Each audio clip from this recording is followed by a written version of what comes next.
सहाफ़ियों के मामलात के ऊपर एक आग लगी है इस मुल्क में।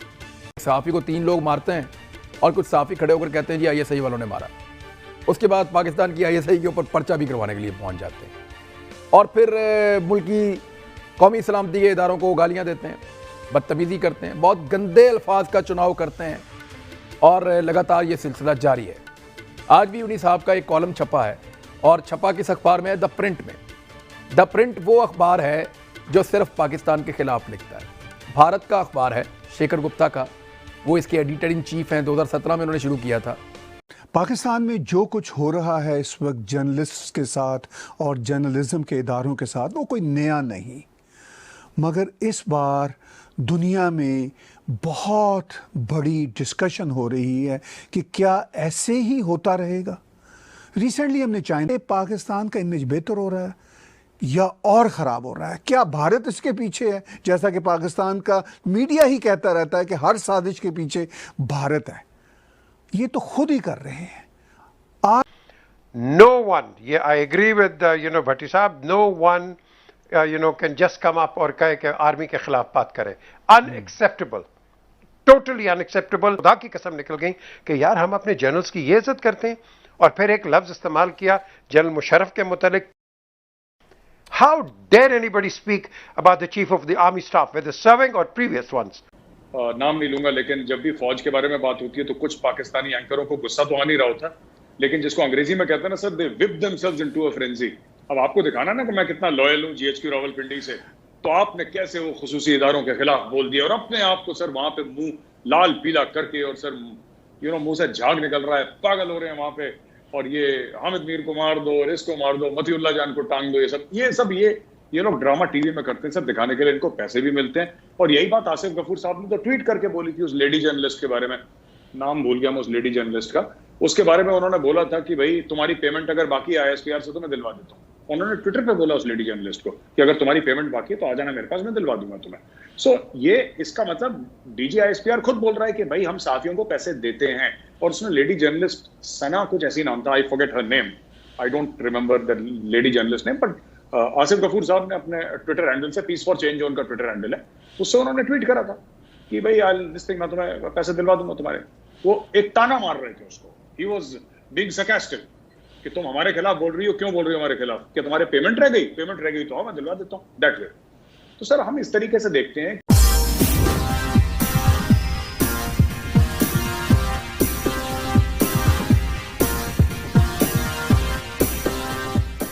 सहाफ़ियों के मामलात के ऊपर एक आग लगी है इस मुल्क में। सहाफ़ी को 3 लोग मारते हैं और कुछ सहाफ़ी खड़े होकर कहते हैं जी ISI वालों ने मारा। उसके बाद पाकिस्तान की ISI के ऊपर पर्चा भी करवाने के लिए पहुंच जाते हैं और फिर मुल्की कौमी सलामती के इदारों को गालियां देते हैं, बदतमीज़ी करते हैं, बहुत गंदे अल्फाज का चुनाव करते हैं और लगातार ये सिलसिला जारी है। आज भी उन्हीं साहब का एक कॉलम छपा है और छपा किस अखबार में है? द प्रिंट में। द प्रिंट वो अखबार है जो सिर्फ पाकिस्तान के खिलाफ लिखता है। भारत का अखबार है, शेखर गुप्ता का, वो इसके एडिटर इन चीफ हैं। 2017 में उन्होंने शुरू किया था और इस अखबार के अंदर कॉलम लिखा, पूरी दुनिया में कोई और अखबार ही नहीं मिला, तो उस अखबार में कॉलम लिखा जो अखबार पाकिस्तान को और पाकिस्तान के इदारों को लताड़ने के लिए पूरी दुनिया में मकबूल है। और जितने लोग पाकिस्तान से भागकर बाहर जाते हैं ना, जो रियासत पाकिस्तान या पाकिस्तान के रियासती इदारों के साथ एक जंग की कैफियत में है, वो सारे लोग इसी अखबार में कॉलम लिखते हैं। हुसैन हक्कानी का कॉलम इसी अखबार में, अब मारवी सरमद इसी अखबार में, अब एक तकी साहब हैं वो भी इसी, ताहा सिद्दीकी इसी अखबार के अंदर, फिर जो रेहाम खान वो भी इसी अखबार के अंदर लिखती हैं, फिर गुल बुखारी इसी अखबार के अंदर लिखती हैं।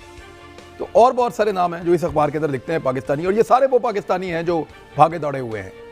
पाकिस्तान में जो कुछ हो रहा है इस वक्त जर्नलिस्ट के साथ और जर्नलिज्म के इदारों के साथ, वो कोई नया नहीं, मगर इस बार दुनिया में बहुत बड़ी डिस्कशन हो रही है कि क्या ऐसे ही होता रहेगा। रिसेंटली हमने चाइना में भी देखा, वहाँ पर तो सरकार ने ही कुछ महीनों के लिए एक सहाफ़ी को जेल में डाल दिया। पाकिस्तान ये कहता है कि हमारी सरकार इसमें इन्वॉल्व नहीं है। जब वहाँ के मिनिस्टर साइंस हैं, मिस्टर फवाद चौधरी से पूछा जाता है ये क्या है, और BBC उनसे बात करते हैं, तो वो कहते हैं कि मैं पाकिस्तान में जो कोविड के ख़िलाफ़ बड़ी सक्सेसफुल फ़ाइट है उस पर बात करूँगा, मैं इस पर बात नहीं करूँगा। ये है सिचुएशन। और क्या इससे पाकिस्तान का इमेज बेहतर हो रहा है या और ख़राब हो रहा है? क्या भारत इसके पीछे है, जैसा कि पाकिस्तान का मीडिया ही कहता रहता है कि हर साजिश के पीछे भारत है? ये तो खुद ही कर रहे हैं। लेकिन इन्होंने अगर एक बार नाम ले लिया फौज का तो शो चली गई साहब। पिछली बार जब नाम लिया था तो छाती पे 2 गोलियां पड़ी थी हामिद मीर की। मुंह से गालियां ही निकल रही हैं मेरे। 2 गोलियां पड़ी थी हामिद मीर के छातियों पे। मतीउल्लाह को गायब कर दिया सर इन्होंने ना, मतीउल्लाह जान को ये उठा के ले गए ना। मतीउल्लाह को उसके वाइफ गई थी स्कूल में पढ़ाने के लिए कहीं पे, उनकी बेगम, तो उसके सामने से मतीउल्लाह को उठा लिया।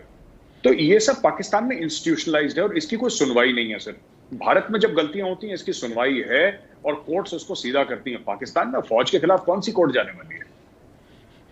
आपने ठीक कहा मेजर गौरव वारिया भाई कि पाकिस्तान में फ़ौज के ही इदारे ज़्यादातर इस तरह की हरकतें करते हैं। भारत में हमने कभी नहीं सुना कि फ़ौज ने कोई ऐसी हरकत की हो। पॉलिटिकल पाकिस्तान के इदारों से या रियासत पाकिस्तान के साथ एक लड़ाई की कैफियत में है। ये मीर साहब देखें, ये तो अब सहाफ़त का बढ़ गया है और तासुर ये बनाया जा रहा है जैसे पाकिस्तान के सारे सहाफ़ी एक तरफ, फ़ौज एक तरफ। ये इंडिया इसको प्रोजेक्ट कर रहा है और पूरी दुनिया के सामने कर रहा है, और दुनिया इसी तरह उसी ऐनक से पाकिस्तान को देखना चाहती है जो ऐनक इंडिया से बन रही है। हमारे यहाँ पे इस लड़ाई का बहुत फ़ायदा उनको हो रहा है। पाकिस्तान के सहाफ़ियों को इस वक्त क्या करना चाहिए सर?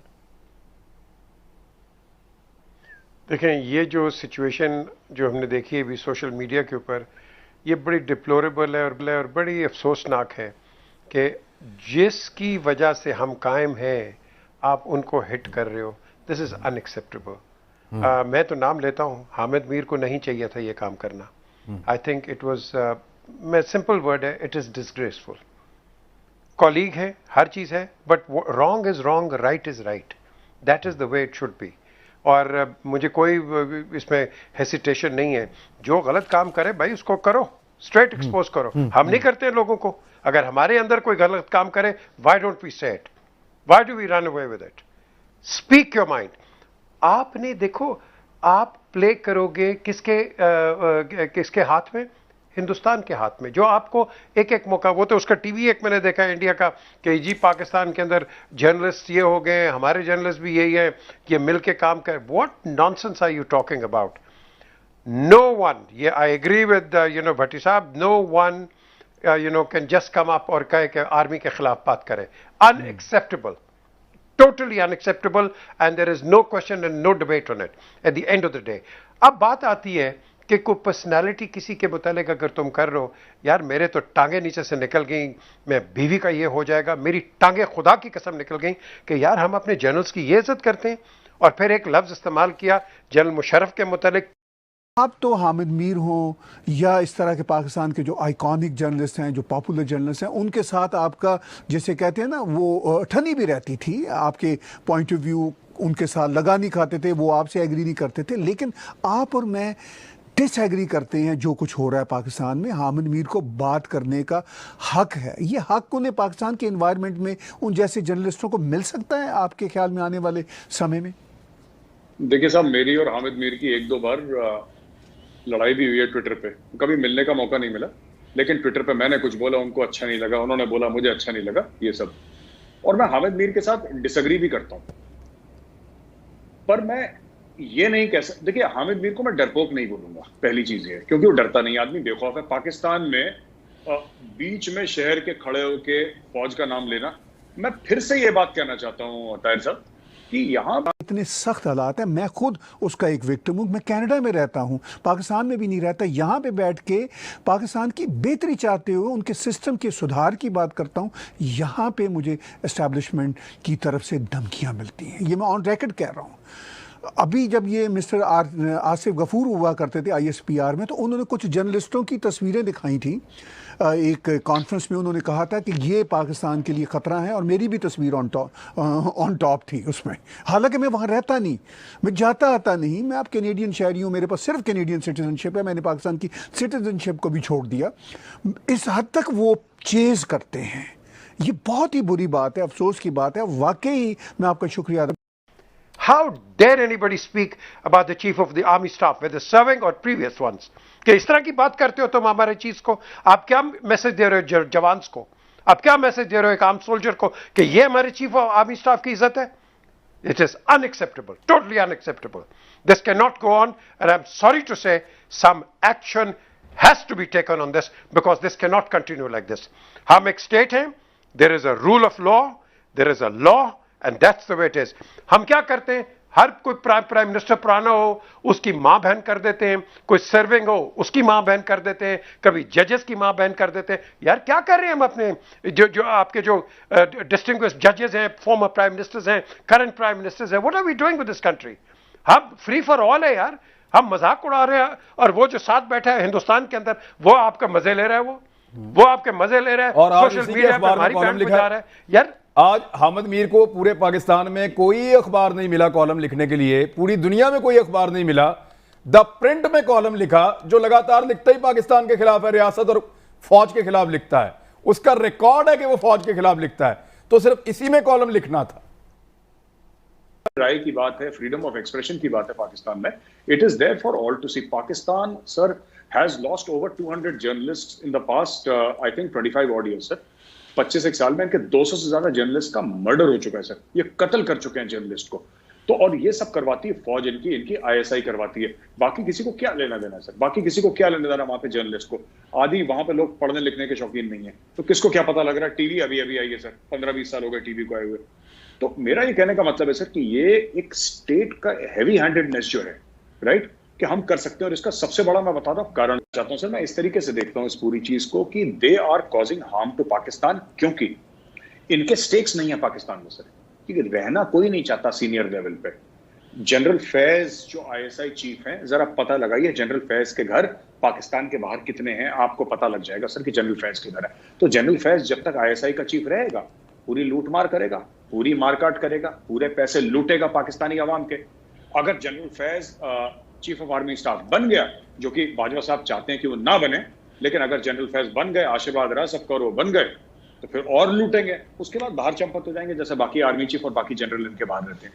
कहानी खत्म है, इनको लूटना है। तो अगर ये 4-5 साल तक इख्तिदार में है, पावर में है, तो उस 4-5 साल में ये सर पूरा जो कहते हैं ना कि ताकत की जो हवस होती है, ताकत की जो हवस है सर, उसका ये पूरी कौम को नंगा नाच दिखाते हैं। उनको फिर कोई लाज शर्म नहीं है सर, कोई ऐसा नहीं है कि यार हो सकता है कि ये ये हम शायद कुछ गलत काम कर रहे हैं, नहीं, हमारे पास लिमिटेड टाइम है, दोनों हाथ और दोनों पैर से लूटो और जो सामने आए उसको मार डालो जान से, क्योंकि उसके बाद तुमने तो कनाडा जाना है, तुमने तो अमेरिका जाना है, तुमने तो ऑस्ट्रेलिया न्यूजीलैंड जाना है, तुमने यूरोप जाना है, तुमने थोड़ा ना रहना है पाकिस्तान में कि जो तुम्हें यहाँ के इदारे पकड़ लेंगे या तुम्हें यहाँ पे कोर्ट्स पकड़ लेंगे और इतना लूटो कि कभी तुम और तुम्हारी 7 पुश्तों को वापस पाकिस्तान में आना पड़े।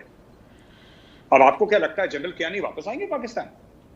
हो सकता है घूमने के लिए आ जाएं, अगर उनका मूड जाए सर्दियों में कि जी मैंने शिकार करना है, हो सकता है कि शिकार करने के लिए आ जाएं वो, तीतर वीतर मारने के लिए पाकिस्तान में, हिरन मारने के लिए, लेकिन he live in Australia, he is a billionaire, dollar billionaire है, उसको क्या फर्क पड़ रहा है? तो सर ये that is why it happens in Pakistan like this.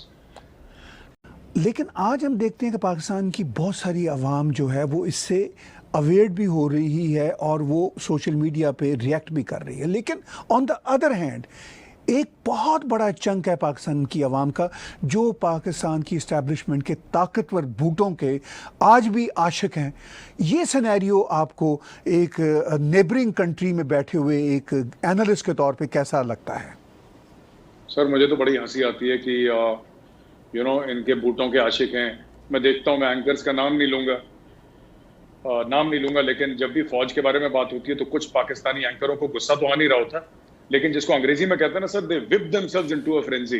अब आपको दिखाना ना कि मैं कितना लॉयल हूँ जीएचक्यू रावलपिंडी से, तो आपने कैसे वो खुसूसी इदारों के खिलाफ बोल दिया और अपने आप को सर वहां पे मुंह लाल पीला करके और सर मुंह से झाग निकल रहा है, पागल हो रहे हैं वहां पे और ये हामिद मीर को मार दो और इसको मार दो, मतीउल्लाह जान को टांग दो, ये सब ये लोग ड्रामा टीवी में करते हैं सर, दिखाने के लिए इनको पैसे भी मिलते हैं। और यही बात आसिफ गफूर साहब ने तो ट्वीट करके बोली थी उस लेडी जर्नलिस्ट के बारे में, नाम भूल गया मैं उस लेडी जर्नलिस्ट का, उसके बारे में उन्होंने बोला था कि भाई तुम्हारी पेमेंट अगर बाकी है ISPR से तो मैं दिलवा देता हूँ। उन्होंने ट्विटर पे बोला उस लेडी जर्नलिस्ट को कि अगर तुम्हारी पेमेंट बाकी है तो आ जाना मेरे पास, मैं दिलवा दूंगा तुम्हें।